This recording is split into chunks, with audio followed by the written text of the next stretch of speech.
If the world's richest and potentially smartest man told you where to put your money, would you take his advice? Elon Musk predicted the future of payment technology with PayPal, electric self-driving cars with Tesla, and might actually get humans to land on Mars. So what if he's right about money itself? Bitcoin is based on energy, and energy is the true currency. What if the real currency isn't dollars or gold, but it's energy? A money you can't print, can't fake, can't manipulate. A money based on the laws of physics, not politics. Let's talk about why this might just change everything. Some fundamental currencies, if you will, that are physics-based. So energy is the true currency. This is why I said Bitcoin is based on energy. You can't legislate energy. You can't just, pass a law and suddenly have a lot of energy.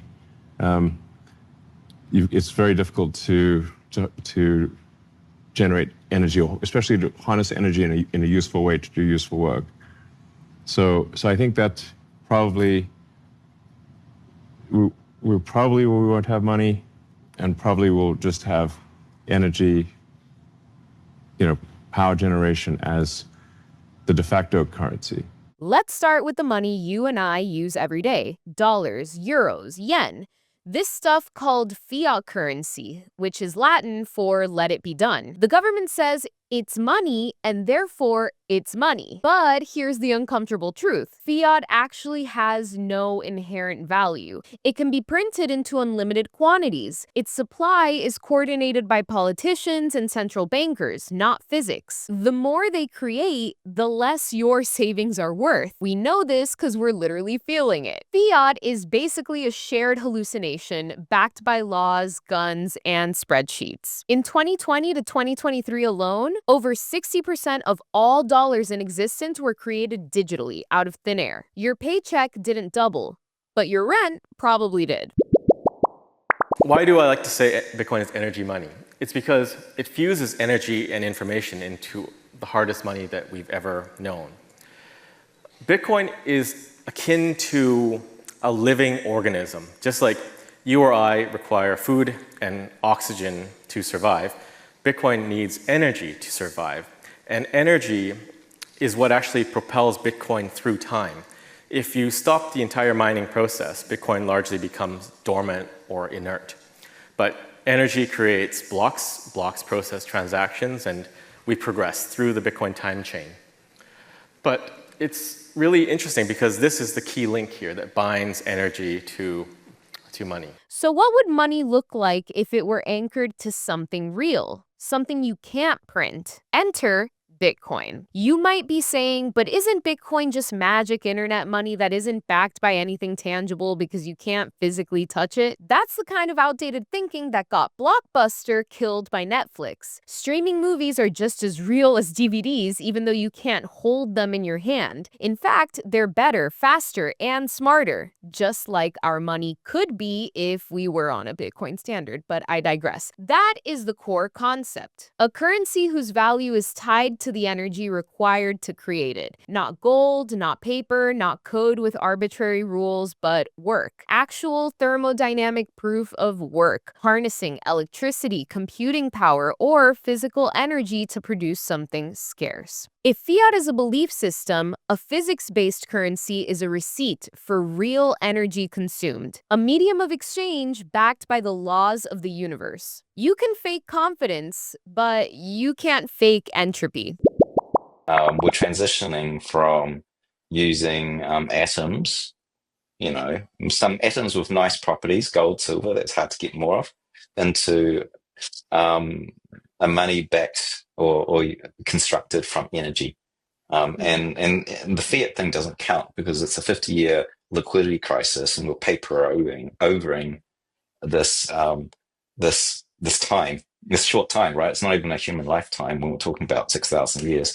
So if you go into the future, you cannot, create a scarce commodity, right? Right now, I think we caught the SpaceX rocket booster for the second time that thing will allow us to mine the solar system. There's no scarcity in gold or silver, absolutely not.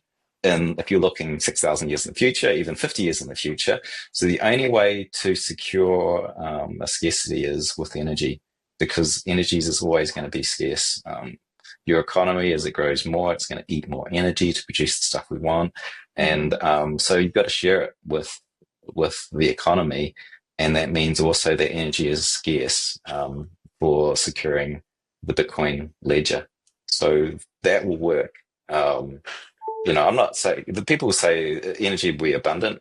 Yeah, but we'll use also abundance of the energy as well, and it'll all be consumed. So it'll be in check. So, like, what I'm saying is fiat money is going to die because we know that from every civilization, never survived. I'm saying that we need to get onto a commodity money, and gold and silver is not a possibility given the technology landscape. So therefore, the only way we can secure money is with energy. And we've got Bitcoin, and it's got there's no second best. It's got 15 plus 16 years of head start of adoption. There's not even a single competitor. Like, what's the next one? It's not Ethereum. That's proof of stake. And it's not geopolitically decentralized. It's not secured by energy. It's secured by like fiat. It's social consensus. Everyone agrees that this thing has value. So the next one is Litecoin, I think. Right. So we've only got Bitcoin. So if you look at if it's going to be the money for the entire economy, then all the money in the system equals world GDP and roughly all the value of the publicly listed companies. 100 trillion, 100 trillion, 100 trillion. They've always been relatively in check because you need this amount of money for this amount of trade and this amount of producing businesses. So that today is roughly 100 trillion, and that gives you the 5 cents. So it'll get there, and don't worry about how it's going to get there. But if you look at when it'll get there, you just trace the adoption curve of Bitcoin till it reaches near saturation. And maybe that's 15 years or something like that.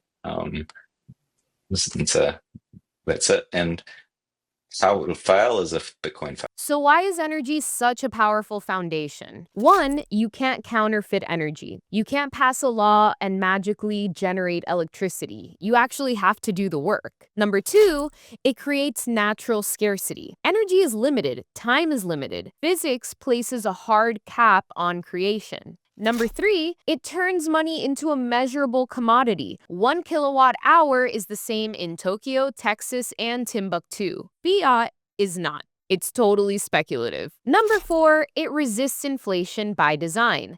You can print dollars, but you can't print jewels. And lastly, number five, it links the economy to the physical world. Right now, money is an abstract political tool. Energy backed by currency reconnects money to reality. So I think this is an intellectual thing I've started to think about is I don't want to sell Bitcoin for fiat. I want to sell Bitcoin for energy, right? Because at the end of the day, why is Bitcoin a good thing? It's because it's pure energy in monetary form. A dollar used to be worth that when it didn't have any other competition. Now there's competition. Gold is very heavy. I have some of it, not as much as Bitcoin, but again, same issue. So if Bitcoin gets to a silly value in energy terms, then I need to sell it and I need to own something, some sort of way to have access to primary energy. Is that, ExxonMobil? Is that, buying a power plant? I don't know. I haven't really thought about it that much, but it won't be that I sell Bitcoin for dollars. I'm going to sell Bitcoin for some primary energy source because that's what I'm trading in. That's what I'm trading. If Bitcoin's worth, 500 barrels of oil today and 10,000 tomorrow, well, at some point, this is a little ridiculous. How much oil should a monetary instrument be worth? Maybe I should just own the actual energy itself because I've been able to get it at such a cheap price, relatively speaking. Okay, let's talk about the elephant in the room. The only physics-based currency today is Bitcoin. This isn't financial advice, it's just physics. Bitcoin's proof of work takes electricity from the physical world and turns it into cryptographic security that protects the network. That security is what creates true digital scarcity, value that can't be faked, copied, or inflated. You have to spend real energy to create new units. That energy expenditure is measurable, verifiable, and cannot be cheated. It's the first widely adopted form of energy stored as money. Critics say, but Bitcoin wastes energy. But from a physics lens, the energy is the point. It's the mechanism that prevents cheating, inflation, and manipulation. And on top of that, it doesn't actually waste energy. It takes energy that's already being wasted, and it takes that energy and converts it into the hardest asset known to man. Think about it. Miners want to find the cheapest source of energy. And what is the cheapest source of energy? Energy that is literally being quote unquote wasted by natural resources, aka dams, waterfalls, natural gas in the ground that just exists but nobody is tapping into. It's actually the most efficient use of energy if you really think about it. Bitcoin is actually the first proof of concept that energy-backed money can exist digitally. And if you want to start mining your own Bitcoin, you should check out today's sponsor. Would you mine Bitcoin if it were as easy as buying it? Then you should go to Sazmining.com. It's not hosted mining, it's mining as a service that actually puts Bitcoiners first. You can own a state-of-the-art mining rig, plug into affordable carbon-free energy, and stack Bitcoin just like Satoshi. No middlemen, no markups, and no worries. Saz doesn't tack on extra fees when you sign up, and unlike other companies, there are no rig upcharges or inflated power rates. Their entire business model is based on a clean and simple revenue share. They only earn Bitcoin if you are too. A total alignment of incentives and 100% Bitcoiner values. While some claim simplicity, Sazmining proves it. Let's just say that if you need a compass to find your miners, you're not in the right place. This is how Bitcoin mining should have always been done. Visit Sazmining.com or scan the QR code to learn more and start hashing. Okay, Saz protects your mining, but now let's talk about protecting you. Check this out. This is my data broker report. 11 pages. 11! They know every old address I've lived at, phone numbers, family members, even what kind of car I drive. It's insane. And that's why today's video is sponsored by Aura. Scammers, spammers, even stalkers can just buy your personal info, and it's totally legal and so dystopian. Aura hunts down the data brokers selling your info, gets them taken down, and keeps them off automatically. You don't have to go full off-grid Bitcoin mystic and live in a Faraday cage because Aura lets you keep your modern life and your privacy. Aura has packed it all in. Real-time dark web and fraud alerts, a secure VPN, antivirus password manager, 24/7 US-based support, and $5 million in identity theft insurance if anything goes wrong. No other privacy service gives you this many tools for the same price. Try it free for 14 days at aura.com/simplybitcoin. Protecting your Bitcoin in self-custody is necessary, but protecting yourself? That's non-negotiable. Go to aura.com/simplybitcoin and take your privacy back. I have to talk about something which will be one of the very big new realizations by 2000 AD, which will be a realistic scientific accounting system of what is wealth. We now know that wealth isn't the goal that the old pirates used to have. Wealth is energy, and we have an Einstein in the world in which the scientists found that when energy left any local system, engine, it only did so by joining another system. It did not go out of the universe. But experiment after experiment, they found the energy never got lost. So they had to write an entirely new law of energy called the law of conservation of energy, which said energy can neither be created nor lost. So this suddenly we got a new clue to wealth. Wealth is not something that's going to deteriorate and get lost, which was a great way of thinking and all the economics. Next thing I discovered that wealth consists of something more than energy. Considers. So I found that now that every time we use it, we say, I make an experiment. Now, every time you make an experiment, you always learn more. You can't learn less. You may learn that what you thought was happening isn't happening. That saves you a lot of your time, because we want to then increase the effectiveness of our time. So I then say that the intellectual factor in wealth is one which every time we use it always improves. We always learn more. I've discovered that the energy part can't run down, and the intellectual factor every time we use it improves. Therefore, wealth, I discover, is something that always increases. So that I would then point out to you that we are going to be able to afford to make everybody customers, and we're going to be able to afford then to bring in Africa.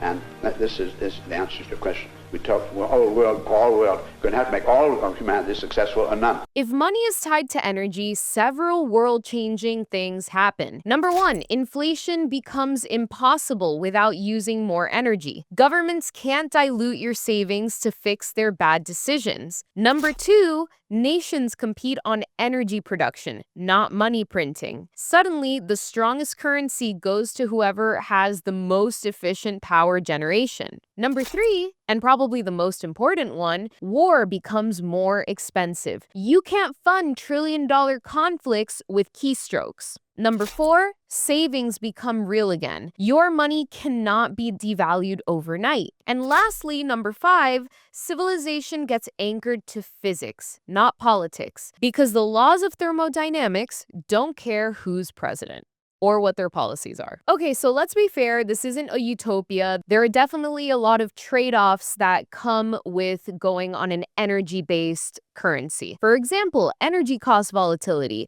You can look at your gas price and it's one price one day and a totally different price another day. Another thing to consider are the geopolitical fights over power resources. Because these resources are finite, then there's obviously going to be conflict about who can get more of what. And if you've ever lived in a place like the Caribbean, like I have, you might experience unequal access to electricity in some regions, which is definitely an issue. And lastly, the transition challenges from fiat to physics-based money means that a lot of people might get left behind, and in the short term, the wealth inequality gap might be wider than we've ever experienced it. But physics-based money doesn't need to be perfect. It just needs to be more real than fiat, which is a pretty low bar right now, if we're being honest. Before we wrap up the show, let's bring this home with a special message from our friends at Ledn. If you're stacking sats, you need Bitcoin-backed services you can trust. That's why we roll with Ledn, the global leader in Bitcoin-backed lending. Ledn has issued over $9 billion in loans since 2018 and a perfect record of protecting client assets. Why is a Ledn loan different? Collateral is not lent out to generate interest. No credit checks, funds in 24 hours, no monthly payments, repay whenever you want, zero penalties. And their proof of reserves, verified every 6 months, keeps them transparent. Ledn lets you unlock liquidity without selling. Sign up through Simply Bitcoin for 25 basis points off your first loan. Scan the QR code or click the link in the show notes below to get your discount today. Now, let's wrap up the show.